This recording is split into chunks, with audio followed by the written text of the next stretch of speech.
September 10th, 1970, Chevy dealerships across the country opened their doors to a car General Motors had spent 2 years and $75 million preparing for, the Chevrolet Vega 2300. Subcompact, import fighter, clean lines, Camaro styling cues pressed into a car that weighed 2,000 pounds and was priced to match a Volkswagen Beetle. And underneath the hood, something nobody expected from Detroit. An all-aluminum engine block, no cylinder liners, no iron sleeves protecting the bore walls, no pressed-in steel separating aluminum from steel. Just raw aluminum alloy, precision machined to accept the pistons directly. The engineers called the alloy A390. The press called the engine a breakthrough. Motor Trend called the Vega their 1971 car of the year. Road and Track's editor said it was, beyond a doubt, the best handling passenger car ever built in the United States. John DeLorean, who ran Chevrolet, told a room full of cameras the engine would be built at a quality level that had never been attained before in a manufacturing operation in this country, and probably the world. He said that publicly. Privately, he did not fully believe it. He had been handed the car 9 months before launch by the man above him. A man who had been trying to build this specific engine since the late 1950s, and had been told, in effect, to make it work. There were problems he could see clearly. The corporation had not given him the time or the authority to fix them. The engine was called the 2300, later shortened to the 140 for its cubic inch displacement. By 1972, 6 out of every 7 examples coming off the assembly line were subject to recall. By the third recall campaign, 95% of all units manufactured before May of that year had documented critical safety flaws. Not the majority, not most, 95%. 2 million families would eventually buy this engine. Several of the people who built it knew what was wrong with it. None of them could stop it. This is the story of how General Motors saved $8 per engine, and what that decision cost. Edward Nicholas Cole was not an executive who had wandered into engineering. He was an engineer who had been promoted into an executive, and the distinction matters. His father was a dairy farmer in Marne, Michigan. As a teenager, Cole built and sold homemade radio sets. He enrolled in the General Motors Institute in 1930, was recruited before he graduated, and never left the company for 44 years. By 1952, he was chief engineer at Chevrolet. By 1955, he had designed the small block V8, an engine that would remain in production in various forms for decades, and become arguably the most commercially successful pushrod V8 in automotive history. He put that engine in the first production Corvette. He collaborated with Zora Arkus Duntov to turn the car into something worth driving. In 1967, Cole became president of General Motors. His motto?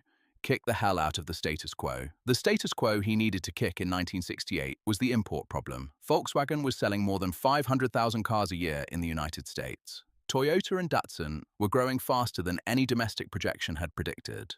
Small imported cars held 11% of the American market, a number that had been effectively zero a decade earlier. Cole's solution was Project XP8-87, a subcompact that would match the Beetle on price, beat it on performance, and carry at its center an aluminum engine technology he had been unable to get to production since the Corvair era. The alloy was called A390. Developed jointly with Reynolds Metals, the company behind Reynolds Wrap, 77% aluminum, 17% silicon, 4% copper, 1% iron and trace elements. When finished correctly, the silicon content of the alloy produced a bore surface with a hardness rating of 7 on the Mohs scale, the same as quartz, the same as glass. The pistons would run directly against silicon particles, not soft aluminum. No separate liner required. The saving, $8 per engine. That number deserves a moment. $8. On a car eventually sold for $2,091, $8 sounds trivial. Across nearly 2 million units, $8 becomes $16 million in savings. For the president of General Motors, $16 million is not trivial. Neither is the weight savings, the manufacturing simplification, or the prestige of telling the world's automotive press that Detroit had built something technically unprecedented. Cole had first attempted the sleeveless aluminum bore concept for the Corvair in the early 1960s. He could not make it work in time. He had been waiting almost a decade to revisit it. Now he had the alloy, the process, the tooling, and a launch date he had already announced publicly. John DeLorean was appointed Chevrolet General Manager in February 1969. 1 year before the Vega's public debut. He inherited a project already in motion, specifications already locked, commitments already made. When he reviewed what had been handed to him, DeLorean recognized that much of the original engineering proposal was based on theoretical extrapolations rather than tested data. The car was running 10% over its weight targets. DeLorean's engineers raised specific objections about engine design details. DeLorean himself pushed to take the car upmarket. Better equipment, higher price, something to justify the cost properly. Cole said no. The Vega would cost what Cole's schedule required it to cost. The production line would run at 100 cars per hour, one vehicle every 36 seconds, the fastest automotive assembly rate in the world. DeLorean did what he was told. He went on camera. He said what the corporation needed him to say. He later wrote, in a book he blocked from publication for 4 years because he feared reprisals, that he had been called upon to tout the car far beyond his personal convictions about it. His convictions were not wrong. General Motors invested $75 million, converting the Lordstown, Ohio assembly plant for Vega production. The rebuild created what was, in 1971, the most automated automobile factory on the planet. 95% of each Vega body's welds were performed by Unimate robots. Engine and axle assemblies rose on hydraulic lifts to meet bodies traveling overhead. Computer-directed conveyors handled subassembly sequencing. The facility was, by every measurement available at the time, the future of American manufacturing. The workers on that line averaged 24 years old.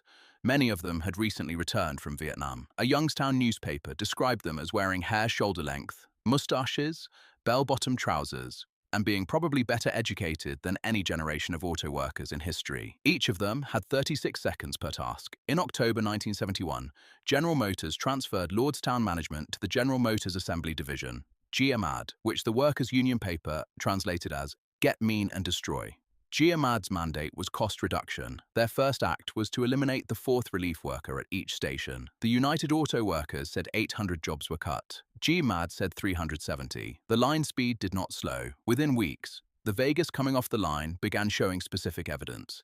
Damaged wiring harnesses, slashed upholstery, bolts cross-threaded, parts listed on the build sheet but missing from the car. Management called it sabotage. Workers said GMAD had made it physically impossible to complete the work in the time allowed, and quality control staffing had been cut alongside the line workers. General Motors offered a $5,000 reward for information about a fire that destroyed part of the assembly line's electrical control system.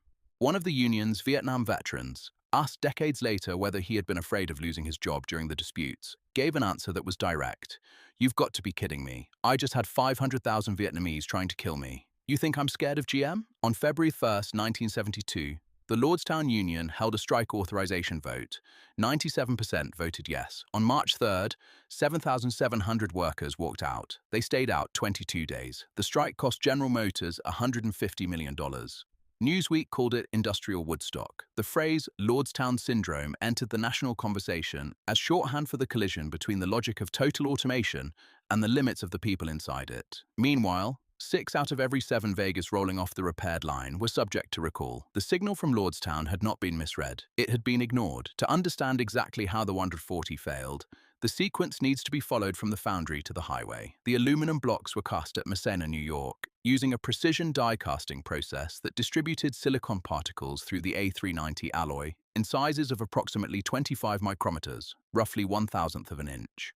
Pure silicon at that scale, properly exposed at the bore surface, was genuinely hard enough to serve as a wear surface. The concept worked. The question was whether the process of getting there worked consistently at scale. The blocks were heat-treated for 8 hours at 450 degrees Fahrenheit to achieve dimensional stability, then shipped to the engine plant in Tonawanda, New York, for bore honing, acid etching, and final assembly. The honing step was where the process started breaking down. GM engineer Udell Jacobson identified unexplained bore scuffing on early engines and traced it back to the machining floor. The bore hones, the tools that brought the cylinder walls to their finished dimensions before the acid etch, were being applied at pressures within what operators considered a normal operating range. But at those pressures, the silicon particles in the A390 alloy were fracturing, not being exposed, being destroyed. The silicon that was supposed to be the load-bearing surface, quartz-hard particles standing proud of the aluminum matrix, ready to run against the piston rings, was being crushed before the etch ever reached it. What remained was a bore surface that measured correct and looked finished, but was compromised at a level no visual inspection could catch. Crushed crystal distributed through soft aluminum. Jacobson's description of the situation was precise. "We were trying to put a product into production and learning the technology simultaneously, and the pressure becomes very, very great when that happens. They did not stop production. The second failure mode was thermal, and it had been built in deliberately. The 140's block used an open deck design. The cylinder barrels lacked full support at the top of the bore. Severe overheating could warp those barrels, pulling them away from the head gasket and allowing coolant into the cylinders. When coolant entered and temperatures stayed high, the silicon in the A390 alloy broke down. softening areas of the bore wall that had been functioning. The pistons destroyed what was left. The head bolted to that aluminum block was cast iron. Iron and aluminum expand at different rates when heated. That differential worked the head gasket from both sides simultaneously through every heat cycle. Start the engine, drive it, park it, start it again. The gasket had been designed for one material, responding to temperature. It was managing two metals responding differently, cycling against each other with every mile. A separate aluminum cylinder head had been designed, prototyped, and tooled by Chevrolet's engine group. The internal designation was L10. It was lighter than the iron head, lower in profile, and eliminated the differential expansion problem entirely. Manufacturing tooling for the L10 was already built before the Vega launched. The L10 never received production approval. The iron head was cheaper. The cooling system had been reduced during cost-cutting. The radiator was undersized for sustained heavy use. There was no coolant overflow reservoir, a component that costs a few dollars and prevents coolant loss when the system pressurizes. When the thermostat failed, or a driver pushed the engine hard up a highway grade in summer heat, coolant boiled out and did not return. The engine ran dry. The bore surface failed. Now consider. Porsche and Mercedes-Benz were also using hyper-eutectic aluminum alloys with silicon content comparable to A390 in their own engines during this same period. Both in Stuttgart, both at production scale, their engines held. Both companies had validated the machining and finishing sequence thoroughly before committing it to high volume. Both understood that the honing pressure and etch parameters were not tolerant of variation at the microscopic level. They had solved the problem first, then they built the cars. Cole had $8 in a press conference. The recall campaign started almost immediately after the Vega went on sale. Carburetor issues first, fuel system problems second. The third campaign produced the number that stands as the summary verdict on the entire program. 95% of all 2300 engines manufactured before May 1972 had critical safety defects. GM responded with successive waves of field corrections, coolant recovery tanks, low coolant warning lights, extended warranties, first 50,000 miles, then 60,000. In 1976, the engine's cooling system was rebuilt from scratch, new water pump, new thermostat, redesigned coolant pathways, improved head gasket, better valve seals. Chevrolet renamed it the Durabuilt 140 and offered a 5-year warranty. When you rename an engine, you are acknowledging that the original name has become a liability. Vega sales peaked at 460,000 units in 1974. By 1977, the final model year, Chevrolet sold 78,000, less than one-fifth of the peak. The Toyota Corolla had been $173 cheaper than the Vega at launch. The Datsun 510 had been $101 less.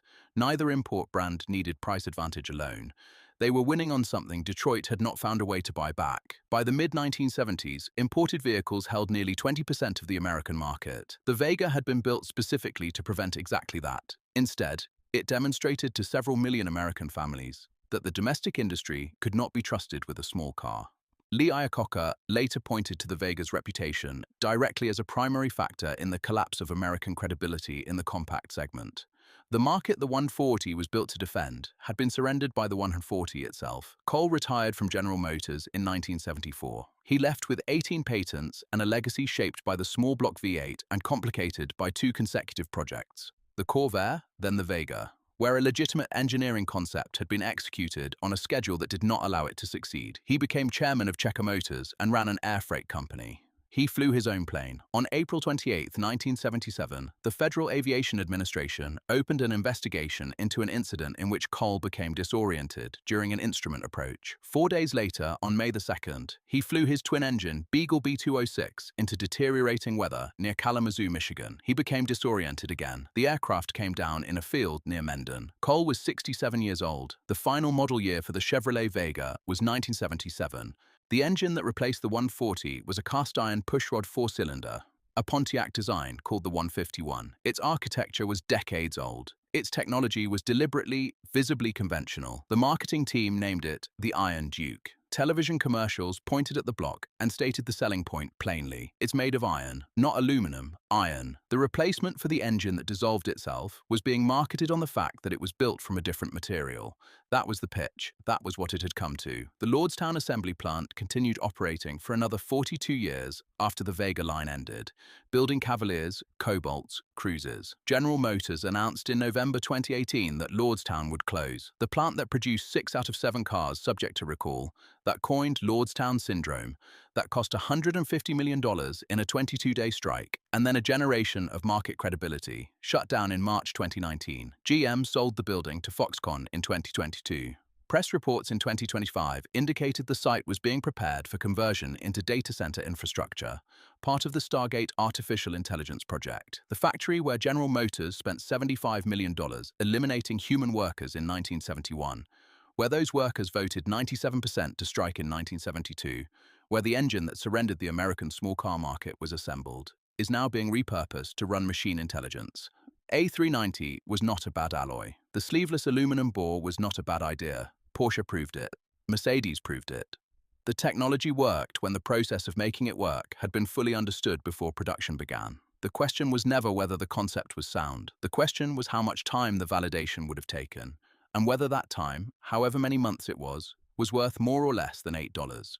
The answer is recorded in warranty claims, recall notices, and 20 years of Japanese market share in the United States. The time was worth considerably more than $8. Ed Cole spent 2 decades trying to build a sleeveless aluminum engine. He got the alloy right, he got the concept right. He ran out of patience 6 months before he had the process right. And he was the president of General Motors. So when he ran out of patience, the cars shipped anyway. The world's largest automaker handed 2 million families an engine. It was still learning how to make, to save $8 a unit, and handed the rest of the American small car market to companies that had taken the time to solve the problem first.